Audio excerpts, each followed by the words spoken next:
Well, hello there, world! I am Ryan Bamey, and it is time for another movie review today. I'm going to do a brief review of the past 6 films that I have seen. Yes, you heard correctly, I said 6. So without further ado, we are going to get started. What? We're gonna get started on all these movie reviews because I have to get through 6 really quickly. So here we go. That was supposed to be a rocket. The first movie I will be reviewing briefly is This Is Where I Leave You. It is a family dramedy starring Tina Fey, Jane Fonda, Jason Bateman, among a shit ton of other famous people. I was severely, disappointed just because the cast was lined up so brilliantly, and there was, like I said, there was a shit ton of people, so I only named like 3 of the 20, great actors that were in it. I was expecting it to be hilarious, but, and I also expected there to be drama, but I felt like there was, like, a funny moment, but then there was a serious, pep talk, monologue, you can do it, or life gets better, or this fucking sucks kind of drama, and then, but I slipped on a banana peel, or, your mom has giant breasts, or let's talk about how big her dead husband's penis is, But it was just so unbalanced. It goes from one serious thing to a funny thing, serious, funny, and some characters I didn't even really care about, even though I know I was supposed to care about them, and I just didn't. It had its decent moments here and there. It wasn't the worst movie I've seen, and maybe I'll like it with more viewings now that I know that it's not nearly as epic as it could have been. So I'm going to give this one 2.5 stars out of 5. And movie number 2, we're gonna go on a completely different genre of film called God Help the Girl. This movie is an indie pop musical. I loved this movie. God help the girl, she needs all the help she can get. And on that note, I really enjoyed this movie. It felt really fun and whimsical, and it's unlike any other musical that I've ever seen, and I'm a musical fan. I thought it was very sweet. Again, there were some definitely dramatic moments. It felt very real with the characters, but also a little bit of magic, if you will, just because of the music they sing, and it's something I definitely would, recommend you check out. I give God Help the Girl 4 stars out of 5. And the next movie brings us to Men, Women, and Children. The cast was just phenomenal, really bringing these characters to life, and they're very genuine. I will say that this movie is very dry pacing. It's almost shot like a documentary, so there wasn't a whole lot of spark to it. It had a couple comedic moments. I've instilled a 7-digit pin code on her vagina. Anyways, some funny moments, but it was mostly pretty heavy in its message. It wasn't necessarily something I would highly recommend to just anybody, but still very well done in the acting category, and just really getting the point across when it addresses very more serious issues of this day and age with texting and online and everything having to do with, the cyber world. You've got mail.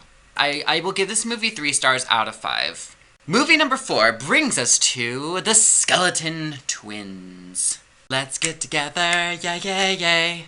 Not those kind of twins. The film stars Kristen Wiig and Bill Hader, very famous. They were huge on SNL. Anyways, this film I thought was really, really good. It's a dramedy, and it's actually handled well. There's a great balance of comedy and drama, and really dealing with the emotional turmoil that these 2 siblings are going through with their lives. But this film was really good. I thought the actors were superb, blew their performances out of the water. It had some really funny moments, but ultimately it had a pretty real, grounded tone and message, ultimately involving the 2 leads and the characters and their struggle and their journey through this film. I will say the ending was lacking in one thing that I really hoped that it would have. It wasn't bad, but it could have ended so great, but it chose to end just good. So you'll probably understand it if you see it, but that's my only tiny little qualm with it.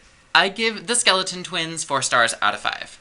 Movie number 5 brings us to stop-motion animation, The Boxtrolls. I will just go on and say that the animation alone is well worth seeing this movie. It's incredibly beautiful and brilliant and complex, how intricate and so much attention to detail. I thought the movie was really cute. It had a really good story and the characters were good. I will say that I got a bit tired of the villainous character after a while, but I think I would have given just a tiny bit more screen time to the good main characters with the trolls, just because the villain did get a lot of screen time and I kind of wanted it to get back to the good people. The movie was really cute, not as great as some of the other stop motion animation pictures that have come out in the past. So I will give the Boxtrolls a good 3.5 stars out of 5. And finally, we are at movie number 6. We will conclude this video with The Disappearance of Eleanor Rigby, starring Jessica Chastain and James McAvoy. There was an entire film based around his perspective and an entire film based around her perspective.